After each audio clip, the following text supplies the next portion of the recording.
Couple disclaimers before we get into the video. Obviously, we are not your financial advisor, and any information in this video is for educational purposes only and does not constitute advice. Hey, it's Ryan from the Dividend Investors Club, and this is the market trend tracker for the week of January 29th, 2018. So we're going to go through some of the trends that we're tracking to kind of help you stay on top of the market. But one of the big kind of questions we're going to look at and try to answer today is have the REITs and utilities finally found a bottom? The few things that we've been looking at, so the three main things that we've been looking at the last, call it month or so, is really this, this parabolic move, if you will, in the S&P 500, and kind of where is that in relation to some of the moving averages. I mean, clearly we're in a fantastic uptrend. I mean, you heard a lot of stuff about, is this a blow off top? Are we having a market melt up? What is kind of going on right here? But what we do know is these spreads between the 50-day and 200-day, which are these are things we look at to kind of track the strength of the trend.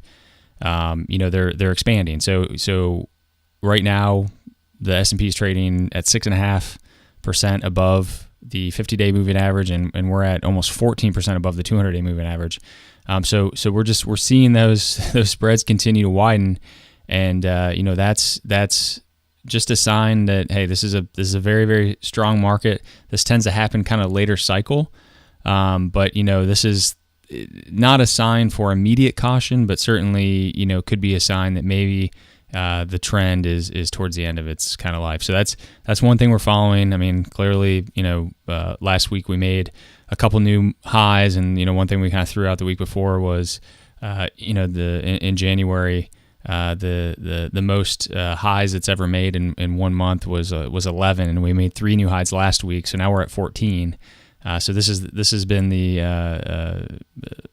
we basically set a record for the most highs in any January ever in history. So that's again something to follow. The trend hasn't really started cracking yet, and I think we've already seen some earnings come in, and the earnings have been good so far. So that's going to continue to go. The other thing we're following is this spread between the S&P 500 dividend yield and the 10-year Treasury. So that continues to widen.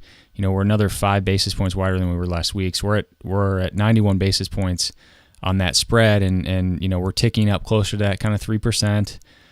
So we're kind of following some of those sectors, those higher yielding sectors that tend to not do well. When the 10-year Treasury rises. Those REITs and utilities and MLPs and some of those higher yielding securities tend to not do as well in a rising rate environment, because it makes them less attractive compared to a risk-free rate. If you're getting 3% on a Treasury and you're getting 4 or 5% on a dividend stock, I mean, obviously that's something you need to consider, and it makes those securities less attractive. So that's in a nutshell, those are the 3 big kind of things we're following, and looking at kind of that last one and digging a little deeper. We've been all this red, these heat maps here that we have. You can see the red is obviously underperformance, and you can see real estate and utilities right here. Real estate and utilities have been it's kind of red across the board. They've been underperforming all the sectors, and staples is kind of right in there. So these are the 3 sectors where we're kind of having rotation out of. These are the ones that are definitely underperforming the market. All the cyclicals are the sectors that have really been outperforming. If you look at just the last 12 months, versus just like 1 month or year to date, you can see all these ones: consumer discretionary, MLPs with oil, kind of up there. Financials, healthcare and biotech has been extremely strong. More so for a lot of the merger and activity that's been going on there.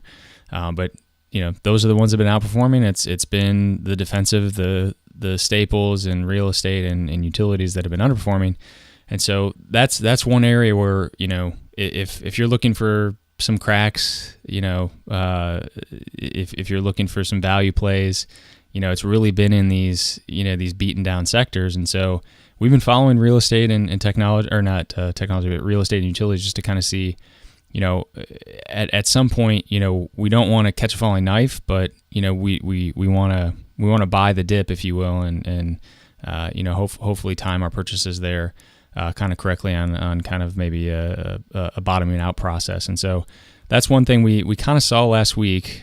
So this column right here, there's still a few in the red. So you get real estate and utilities. Utilities are actually kind of yellow, so that was kind of mid. But I think what you'll notice is that every single sector was up last week. So it was a very broad-based kind of rally to continue.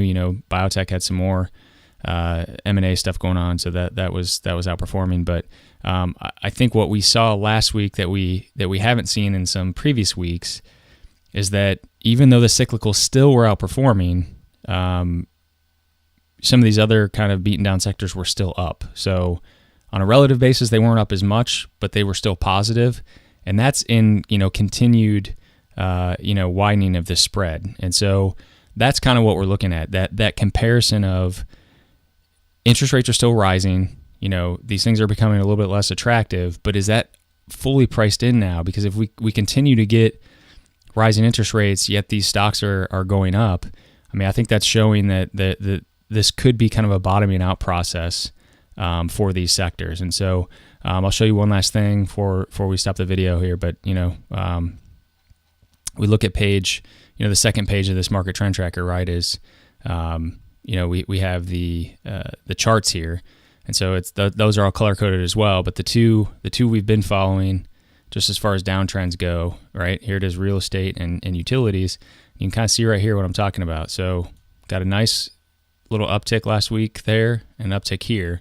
So that's one thing we're watching. If we continue to get stability here and we see this kind of sell off at least kind of stabilize and bottom out, those are the ones we're going to be looking at to say, okay, rates are continuing to rise.